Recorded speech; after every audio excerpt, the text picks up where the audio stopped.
মাদক ব্যবসা ও আধিপত্য বিস্তারকে কেন্দ্র করে রাজধানীর বাড্ডার রিহান ইসলাম পাভেলকে পল্লবী এলাকায় নিয়ে হত্যা করে প্রতিপক্ষরা। ঘটনার সঙ্গে সরাসরি জড়িত তিনজনকে গ্রেফতারের পর কথা জানান ঢাকা মহানগর গোয়েন্দা পুলিশের অতিরিক্ত কমিশনার হারুনুর রশিদ। তিনি জানান, হাবিব সহ তিনজনকে বিভিন্ন জেলা থেকে গ্রেফতার করা হয়েছে। পাভেল ও হাবিব দীর্ঘদিনের বন্ধু হলেও মাদকের টাকার ভাগ নিয়ে গত ডিসেম্বরে তাদের মধ্যে মারামারির ঘটনা ঘটে। সে ঘটনায় হাবিবের করা মামলায় কারাভোগ করে সম্প্রতি মুক্তি পান পাভেল।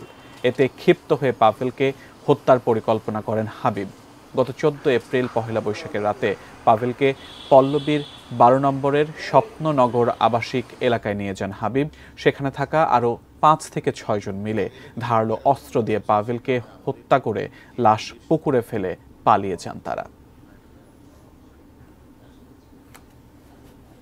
হানিফ, তারপরে হাবিব, তার রাইহান, সোহেল, বাচ্চু এরা মিলে তাকে ছুরি দিয়ে উপর্যুপরি আঘাত করে তারা মৃত্যু নিশ্চিত করে তারা ঘটনা থেকে পালিয়ে যায়। যারা হত্যাকাণ্ডে ঘটিয়েছে, ছুরি দিয়ে আঘাত করেছে, এর মধ্যে ডিবি পুলিশ 3 জনকে হাতে নাতে গ্রেপ্তার করেছে এবং যে হুন্ডাটা ব্যবহার হয়েছিল সে হুন্ডাটা উদ্ধার হয়েছে।